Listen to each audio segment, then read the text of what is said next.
Hey guys, and welcome to Ozzie Reviews. Well, today I'm checking out the Ruger SR556C rifle. Now this is a semi-auto rifle chambered in 556 NATO. So it will take 223 ammo, no problem at all. Basically the difference between 556 and 223 is that 556 just has higher pressures. So they don't recommend you putting 556 ammo into a rifle chambered in 223, but it works perfectly the other way. You can definitely feed 223 ammo through a 556 chambered rifle.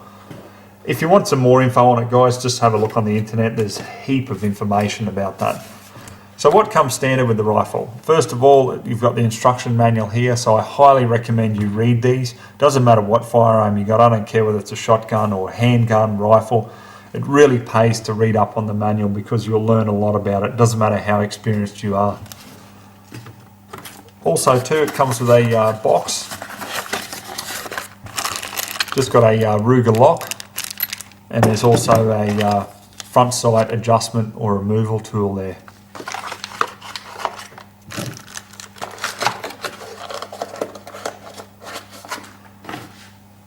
Also standard is the Ruger soft carry case here. So that just zips up, really nice. It's got a couple of compartments inside, and those compartments hold an additional two 30-round PMags. Because the rifle comes standard with 3 of these, so I just think that's unreal. You know, it's enough mags to get you started and, you know, straight out to the range or whatever your purpose is for having this rifle.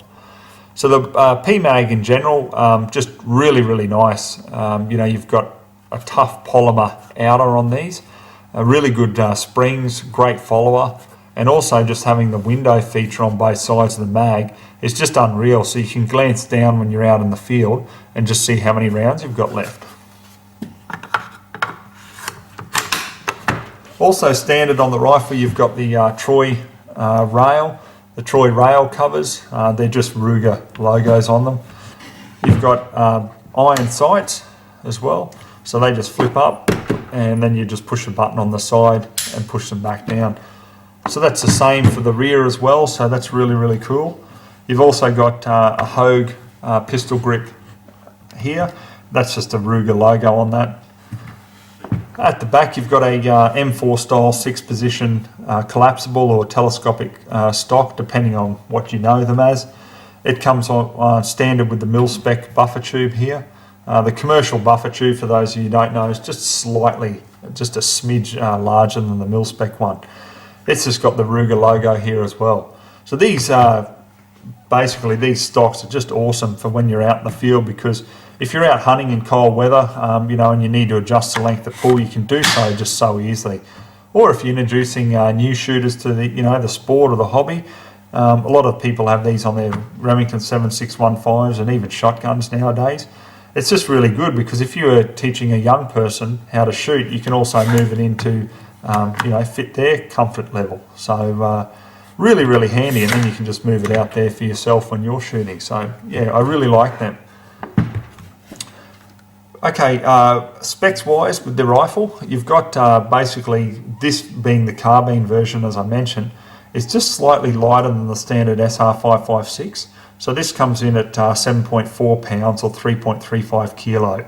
Now the overall length of the rifle is 31 inches to 34.25 inches, or 78.5 centimetres to 87 centimetres. So obviously that takes into consideration, depending on where you've got the stock position, will obviously determine the overall length.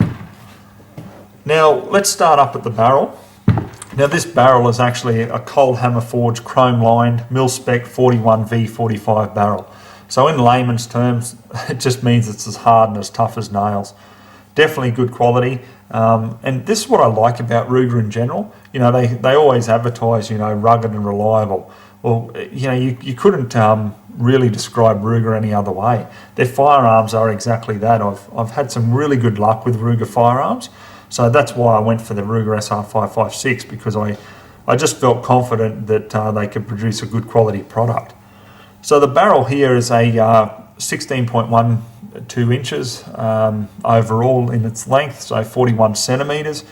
Now the reason for the actual flash suppressor here actually being welded or basically integral with the barrel is because if you didn't have that, it would bring it in under 16 inches. So over in the States, the rifle would be classed as an SBR, a short barrel rifle, and anyone who had one would require a $200 federal tax stamp to have them. So obviously that's why in the carbine version, unlike the standard SR556, they couldn't actually just thread the flash suppressor on. It's all built in.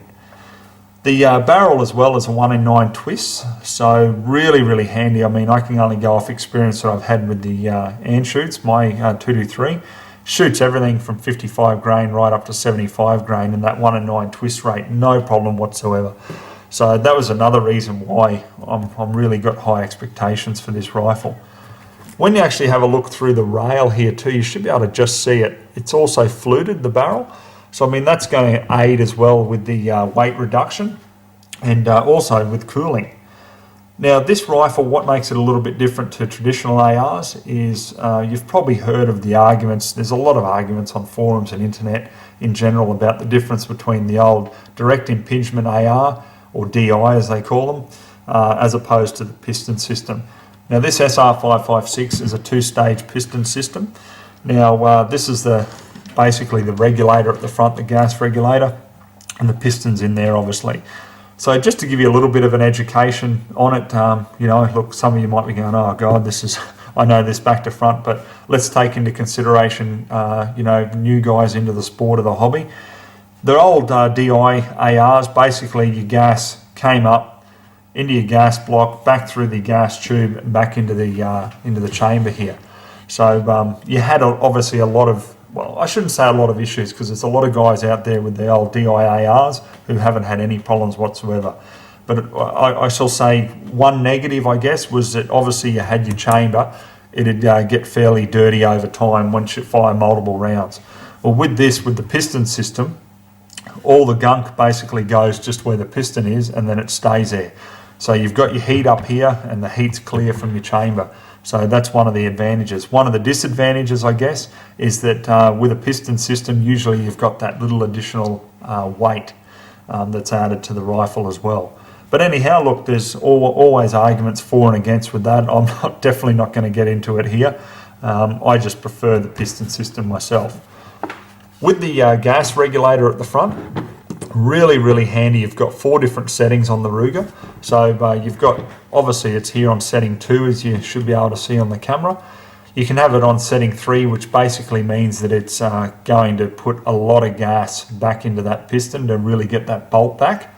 Then you can have it set on setting 1, which is just basically a little bit of gas going through, or you can have it on setting 0, which blocks it off completely and basically turns the rifle into a, well, I won't say single shot, but you just basically have to manually cycle the bolt. So yeah, really handy depending on your situation. Sort of reminds me of the old SLR, for any of you who served in the military here in Australia and were trained on that platform. It reminds me of that, you know, and I mean, how many of you guys out there that were trained on that will agree and argue that the SLR just was the absolute best weapon of its time. So yeah, very handy, very reliable, so I'm expecting quite a bit out of the rifle. So look guys, that's basically it. The only other advantage to the Ruger is that the actual bolt, it's a one-piece bolt carrier, and the bolts are chrome plated as well, as you can see there. So I'm really expecting quite a bit out of it, as I said. My reason for having it, obviously it's category D here in Australia, so it's probably one of the most restricted categories you can get. My use is feral pest control, so you know, you can get one of these for, obviously, if you firearms instructor, a collector, even though you'd have to have it all welded up if you're a collector here.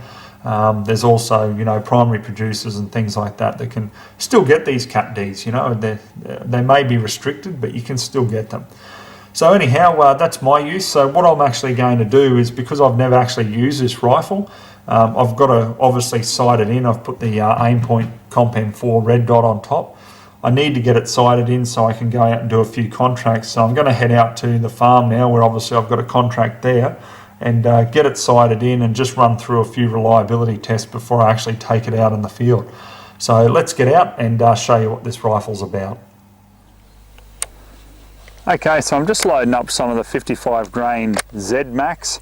Now look, I know this is a novelty from Hornady, zombie ammo, yeah, the big thing. But guys, honestly, all it is just the Hornady VMAX 55 grain, just with a green tip. So very, very good, especially when you're going after wild dogs or, you know, just a smaller to medium-sized game. So I've got that loaded up. I'm going to see how that shoots with it, because today, obviously, I'm getting this sighted in for the purpose of doing some occupational shooting, because I'm going to be going after some wild dogs here on the farm after this. So we'll see how we go with it. As you can see, we'll put it up on the film for you now. Looking through the aim point red dot, I mean, hey, it's a beautiful optic, but there's no magnification. So, you know, just as you see it is how it is. So, look, I want this sighted in for 100, because often I find when I've come across wild dogs and that, a lot of the time they're running off into the distance and I need to be able to take that longer shot. So I'm going to try to get this sighted for about 100. So what I've got out there at 100 yards is just a target set up. Just basically, look, I can't even see the individual targets on there, but I'm just going to aim dead center with this and just see where it's shooting and what sort of grouping we can get, so how the ammunition performs. This is my first ever shot of this rifle, so I have no idea where this is going to go, so we'll just see how it goes.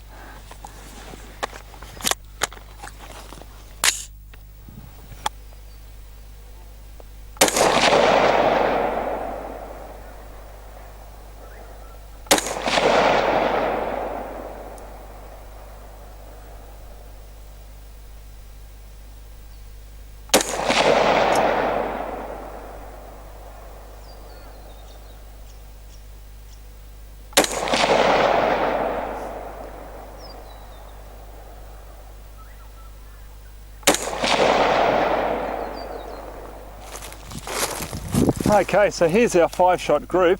I mean, we'll probably be looking at about 2 inches there. I mean, as you guys saw, the amount of guesswork in it is just ridiculous. So what I might do is I might just actually bring it over to the right a little bit, because as I said, I just had the red dot, which obviously looking through the optic, just pretty much takes up like a fist size in the middle. So I think I need to come over just to the right there a couple of clicks and see if that sort of brings it in a bit more. Then I'll know, obviously, if I'm on center there, basically why I've got the gong here, because if I can continue to hit this at 100 yards, that's perfect for my purpose, obviously being occupational shooting. So we'll see how we go with it. We've just got to bring it over a bit more, because obviously if I take a shot at a longer distance and it is over the left, well, that's going to go even wider. I'll possibly miss the game, so I'll have to bring that back in.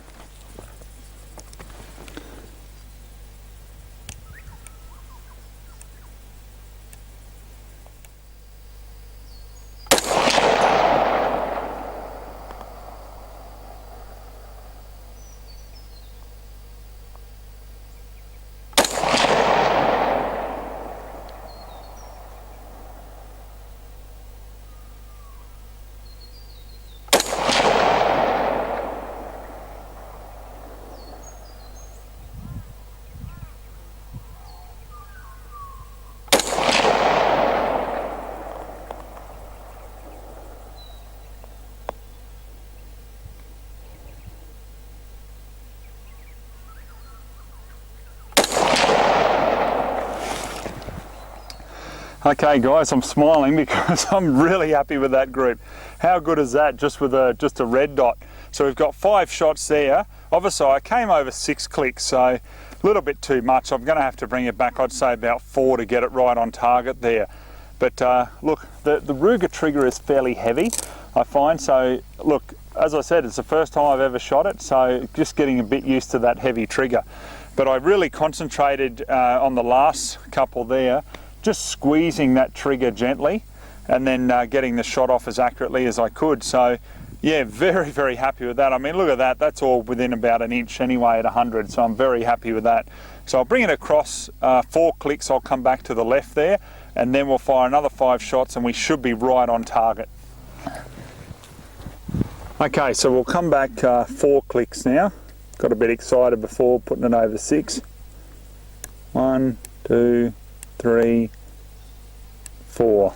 Okay, let's fire 5 shots and see how we go.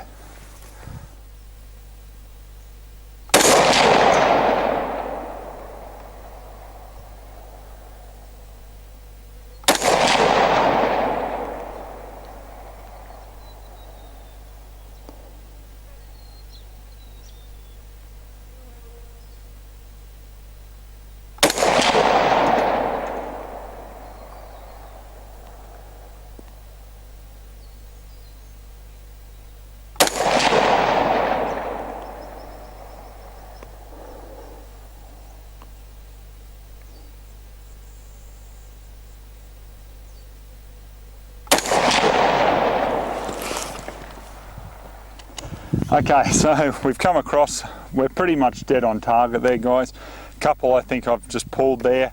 Definitely not as good as the second lot of 5 that I shot, but anyhow, we've come more in the center here. So look, this is the thing, it's not designed for bench rest or anything like that, and that's not my purpose, as you know. So I just want to make sure that it's right on there. So we should be good to go now. So what I'll do is I'll just test the rifle, make sure that it functions okay in a bit quicker rapid shots, and then I'll get out and actually do some work for the day. Alright guys, well what I'll do now is I've got a mag here and I'll just do a rapid fire test.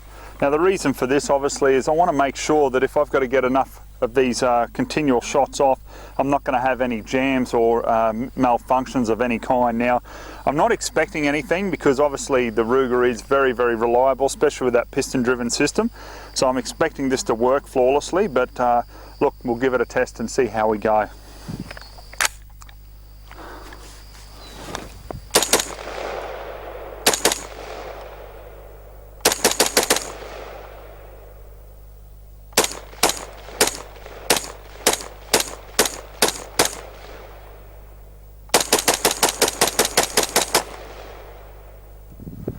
Okay, so we'll just actually show you the cleaning on the rifle, or more so how much grit and everything is getting into the piston system there.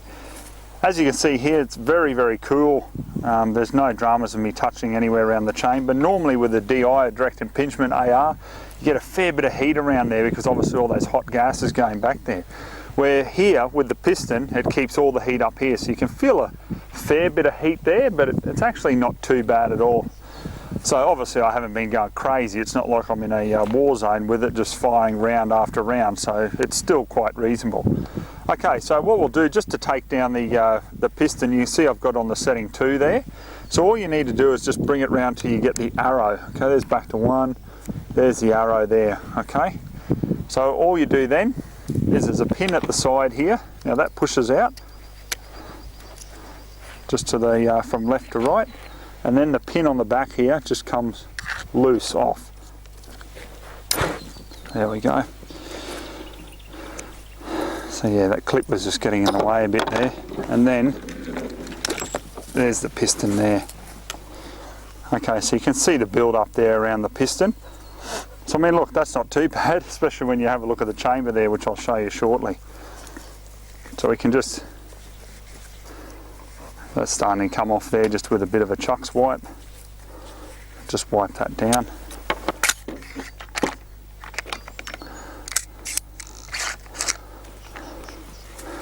Okay, so there's our bolt and bolt carrier. So as you can see, look, that's fairly clean. Like, that's just a little bit of oil over it. Okay, but overall, that isn't too bad. So look, overall guys, I mean, look at that, absolutely flawless, and this is why I wanted the Ruger so badly, because I had high expectations for it, and I certainly haven't been let down today just testing it out.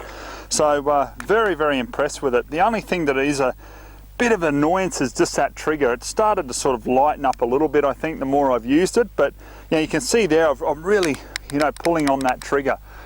Because it is very heavy, so I'm going to swap that out as soon as I can anyway, and just get a lighter trigger in there. And I mean, this rifle is just going to be absolutely fantastic, and one I'll have for many years to come. So anyhow guys, look, that's it. I know a lot of you are very eager to see this in the flesh. If you do have a Cat D license, by all means don't go past having a look at the Ruger SR556, because in my view anyway, it's an absolute top AR-15 platform. Alright guys, till next time, we'll catch you then.